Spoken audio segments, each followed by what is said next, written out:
সবাইকে আমার ভালোবাসার বাড়িতে তোমাদের স্বাগত। বড়দের প্রণাম আর ছোটদের ভালোবাসা জানিয়ে আজকে দিনটা শুরু করা যাক। ভিডিও থাম্বনেল দেখে তোমরা বুঝেই গেছো যে আজকে কি ভিডিও হতে চলেছে, কি ব্লগ হতে চলেছে, কি আমাদের সাথে শেয়ার করব।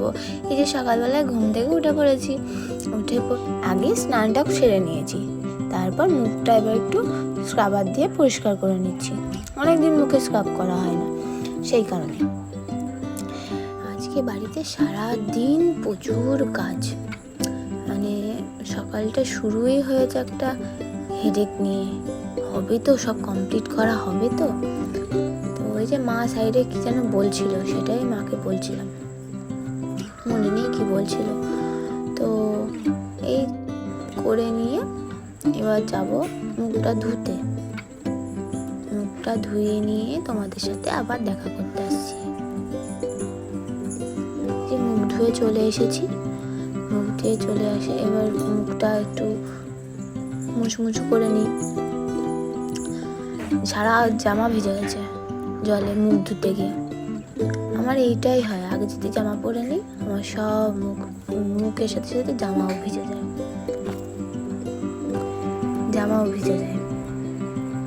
তো এই যে দেখো চপ চপ চপ চপ করছে ভিজেতে। তো মোজা হয়ে গেলে এবার আমি একটু হালকা পাতলা রেডি হব। আমি কথা বলতে যে এত কষ্ট হচ্ছে, জিভে খেয়েছি কামড়, না পাচ্ছি ঠিক করে কথা বলতে, না পাচ্ছি খেতে, না পাচ্ছি মানে কিছু করতে। মানে জল খেতে গেলেও লাগছে। বলে না কি, কেউ যদি মনে মনে খারাপ কথা বলে তোমাকে, তবে তুমি কামড় খাও, জিভে হোক, ঠোঁটে হোক, গালে হোক। হয়তো আমার সম্বন্ধেও কেউ হয়তো মনে মনে খারাপ কথা বলেছে, আমাকে বাজে কথা বলেছে হয়তো, সেই কারণে আমিও খেয়েছি কামড়। তো যাক, খেলে তো মানে করলে তো আর কিছু করার নেই, তাকে তো আর বলতে পারবো না এই তুই আমার সম্বন্ধে এসব বলিস না। যার যার কাজ শেষে তো করবেই। তো এই রেডি হয়ে নিই, এবার রেডি হয়ে যাব রান্না করতে। তো দাদারা তো আসবে, দাদাদের জন্য কিছু অ্যারেঞ্জমেন্ট করেছি। পূর্ণিমা যেহেতু, রাখি পূর্ণিমার দিন তো আর আমিষ হয় না, পূর্ণিমার দিন তো নিরামিষই খেতে হয়। তো নিরামিষের মধ্যেই আমি আর মা মিলে কিছু অ্যারেঞ্জমেন্ট করেছি, মানে ছোট্টখাটো একটু অ্যারেঞ্জমেন্ট, সেগুলো সব রেডি করব।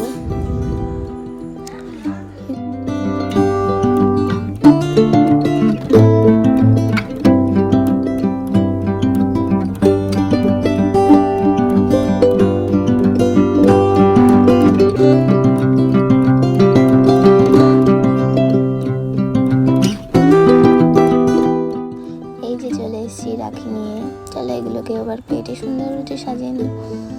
এখানে কতগুলো এমনি রাখি নিয়েছি, ব্রেসলেট, তো ব্রেসলেট রাখি আর কতগুলো ফুলের রাখি। ব্রেসলেট রাখিগুলো এরকম সুন্দর সুন্দর রাখি আর পাইনি, সেই কারণে ওই তিনটেই ভালো ভালো ছিল, তিনটে সুন্দর সুন্দর রাখি রেখে দিয়েছি। আর বাকিগুলো সব ফুলের রাখি রেখেছি। রাখি ঠিক পছন্দ না হলে, মনের মতো না হলেও ভালো লাগে না। রাখি সুন্দর না হলে না পড়াতে আর ভালো লাগে না। সবাই, অনেকে দাদারা বলে যে আমার ফুলের রাখি ভালো, কারুর বলে যে আমার স্টোনের রাখি ভালো। স্টোনের রাখি কি হয়, সারা জীবন থেকে যাবে যদি যত্ন করে রাখতে পারো। আর ফুলের রাখি কি হয়, একদিন নিতেই নষ্ট হয়ে যায়। তো সেই কারণে ফুলও ভালো একদিকে, ফুলের রাখিও দেখতে ভালো লাগে, আবার একদিকে স্টোনের রাখি যেহেতু সারা জীবন থেকে যাবে সেদিক থেকে ওটা ভালো। যার যার ভালো লাগা, আমার দুটোই ভালো লাগে। এবার স্টোনের রাখি আমি ভালো পাইনি বলে ফুলের রাখি স্টোনের রাখি মিশিয়ে এনেছিলাম। এই যে আদাগুলো কাটছি না, এত ভালো, এত সফট। আমি মাকে জিজ্ঞেস করছি এরকম আদা কেন, এগুলো আদা? বলছে হ্যাঁ, এখনকার একদম টাটকা সবজি, মানে নতুন আদা, সেই কারণে এরকম সফট, সারাতে অসুবিধা হচ্ছে না। চলো এক এক করে সব সবজিগুলো দাদা কেটে নিই। লঙ্কার বোটাগুলো ছাড়িয়ে নিতে হবে। আমার সবজি কাটার মধ্যে সব থেকে ফেভারিট কাজ হচ্ছে টমেটো কাটা আর লঙ্কার বোটা ছাড়ানো। এই দুটো কাজ তো সহজ একদম, ওই কারণে। আর টমেটো একটু বেশ কিউট হয়, তো আমার জন্য টমেটো কাটতে খুব ভালো লাগে। আমি সবার আগে সবজি কাটার আগে টমেটোটাই কাটার চেষ্টা করি।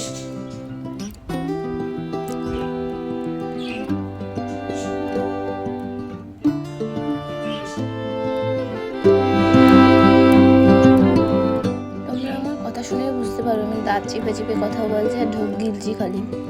এত কষ্ট হচ্ছে কথা বলতে, মানে ভীষণ লাগছে। এইসব সবজিগুলো কাটা হয়ে গেছে, এবার এগুলোকে ধুয়ে নেবো, ধুয়ে পরিষ্কার করে রাখবো। আলুটাকে জল দিয়ে ভিজিয়ে রেখেছি, এতে কালো লাল লাল হয়ে যায়, কেমন একটা কালো কালো হয়ে যায়, ওই জন্য। এই যে নানপুরির জন্য মা রেডি করছে, এখানে দই দিচ্ছে। এবার এক এক করে সব কিছু দিয়ে দেবে। তো পুরো ভিডিও দেখার জন্য, এই যে নানপুরি আলুর দমের পুরো রেসিপি দেখার জন্য তোমরা যদি বলো, আমি পরের ভিডিওতে দেখাবো। এক এক করে সব জিনিসগুলো দিয়ে দিচ্ছে। এখানে মেবি এটা মনে হয় একটু লবণ দিল, তারপর আরও অনেক কিছু আছে, সেগুলোকে দেওয়া হলো। এই যে ময়দাকে ঢেলে নেওয়া হলো। ময়দা এবার আস্তে আস্তে আস্তে দইয়ের সাথে সুন্দরভাবে মাখতে হবে ময়দা দিয়ে।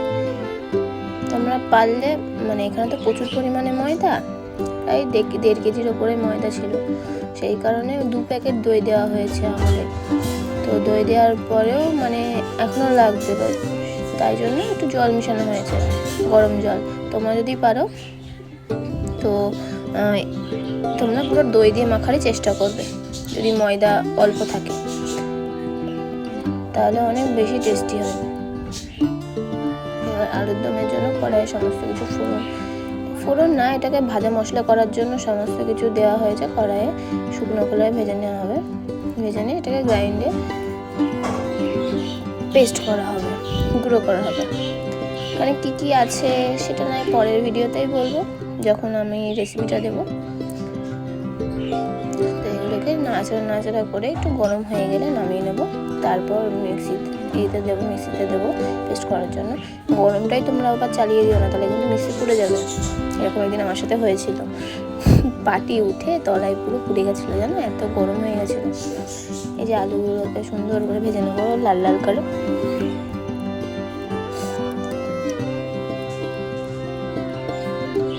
হলুদ লবণ দিয়ে আলুগুলোকে সুন্দর করে ভেজে নেবে। এবার হচ্ছে মশলাগুলো বেটে নেওয়া হবে। এখানেও অনেক কিছু দেওয়া ছিল এই পেস্টটায়, ওটাও আলুর দমের রেসিপি যখন ফুল দেবো তখন আমি তোমাদের জানাবো। কড়াইয়ে ফোড়ন দেওয়া হবে, তেজপাতা দেওয়া হলো,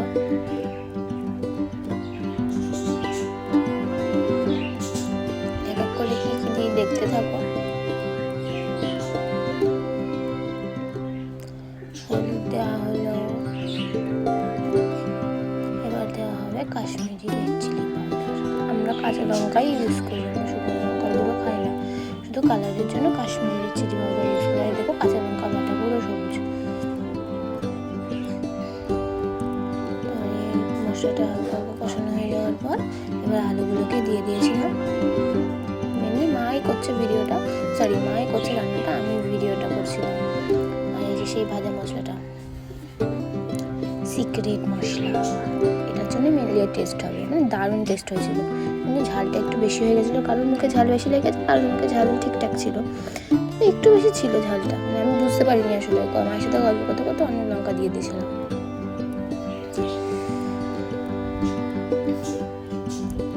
মশলাগুলোর সাথে ভালো করে ভাজা মশলাটা ম্যারিনেট করা হবে কড়াইয়ে সুন্দরভাবে। আলুর দমের মধ্যে ফ্যাটানো টক দই দিয়ে দেওয়া হলো, পরিমাণ মতো দেবে, বেশি দিলে ওই টক টক হয়ে যাবে, বা একদম অল্পও দেবে না। এবার এটাকে সুন্দরভাবে নাড়াচাড়া করে নেবে ভালো করে, না তো তাহলে লেগে যাবে। গ্যাসের ফ্লেমটা কমিয়ে দেবে। আচ্ছা, আমাদের এই যে রাজ্যে কি ঘটনা ঘটছে, এক তো ওই ডক্টর মৌমিতা দেবনাথের যে ঘটনাটা ঘটলো, তারপরেই ওটা হওয়ার পরেই ঝাড়গ্রামে একটা নিরীহ প্রাণীকে হত্যা করা হলো, সাথে মানে ও গর্ভবতীও ছিল। আমি খালি ভাবছি মানুষের মানসিকতা কতটা নিচু হয়ে যাচ্ছে। মানে এরকম করতে করতে পৃথিবী ধ্বংস হয়ে যাওয়াই ভালো, মানে এই যুগ আর ভালো লাগছে না। মানে মানুষের যে পরিমাণে ছোট মন হয়ে যাচ্ছে, মানে রাক্ষসেরও অধম, ধ্বংসের পথে পুরোপুরি একদম। মানে আমি যখন ভিডিওটা দেখছিলাম ওই নিরীহ প্রাণীটাকে হত্যা করেছে, কিভাবে হত্যা করছে দেখে মানে একটু হাত কাঁপলো না যে আমি মেরে দিলাম একটা প্রাণীকে। ছি, মানে মানুষকে ধিক্কার জানাতে ইচ্ছা করে।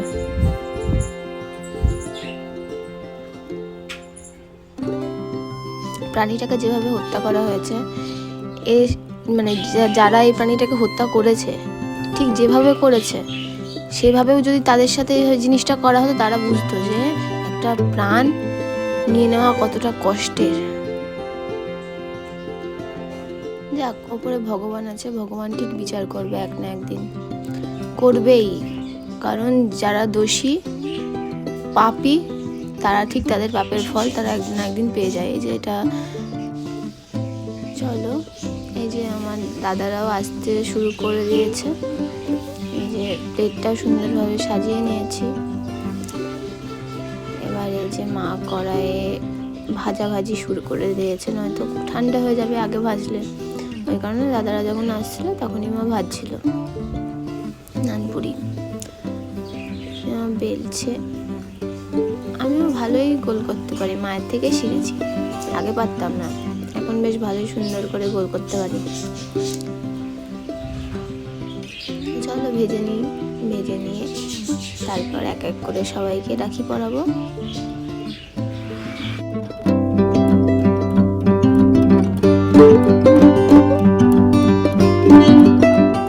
এই যে আমি প্লেট রেডি করে নিয়েছি, একটা করে চমচম, নানপুরি আর আলুর দম।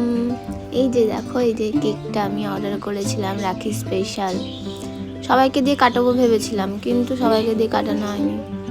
এই যে আমার ওয়ান অ্যান্ড অনলি ব্রাদার, না আমার সবাই দাদা, শুধু একমাত্র আমার ভাই রাখি পরাচ্ছে। যে মা ক্যামেরা ধরেছিল, আঙুল দিয়ে দিচ্ছিল ক্যামেরায়, তাই জন্য বলছে যে দেখ ভিডিও করছে কিরম করে। এত বুদ্ধি শয়তানি, মানে ধারণা করতে পারবে না।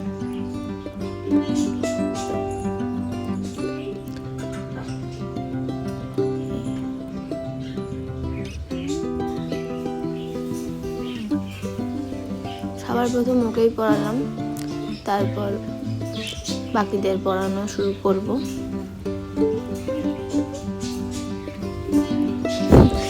ওর ছবি তুলে হয়েছে, কি যেন আমাকে বলছিল, সেই কারণে চোখ মুখগুলো ওরম করেছিল।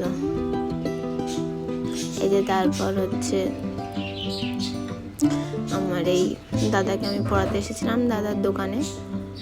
ও যেতে পারিনি আমাদের বাড়ি কোনো কারণবশত, তো ওই জন্য ওকে দোকানেই পড়াতে এসেছিলাম। তারপরে এই যে আমি ভেবেছিলাম সব দাদাদের নিয়ে, ভাইকে নিয়ে, সবাইকে নিয়ে একসাথে কেকটা কাটাবো, কিন্তু সবাই সবার সময় মতো এসেছে, মানে কাজে ছিল, সবাই ব্যস্ত, এই কারণে আমি দুইজন মিলে, আমার ওই দাদা আর ও মিলে করেছে। এই যে আমাকে খাইয়ে দিল, তারপর ওই যে ওকে রাখিটা পরিয়ে দিচ্ছি।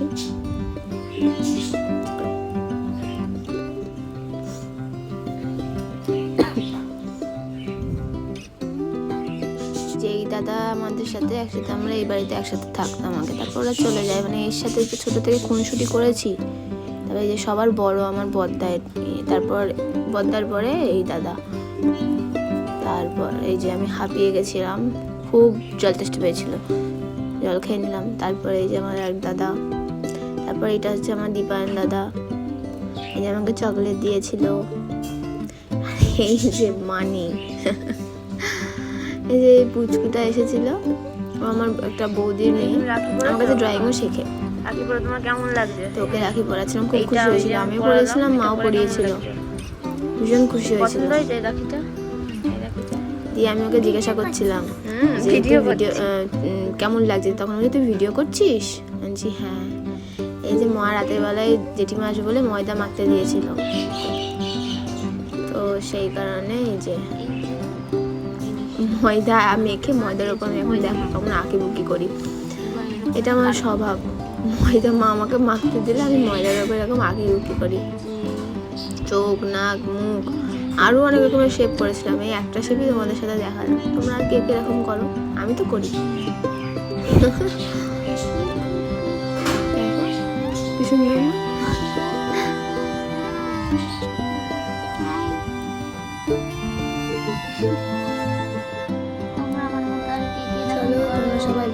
থেকো, সুস্থ থেকো। আবার দেখা হবে পরের ব্লগে।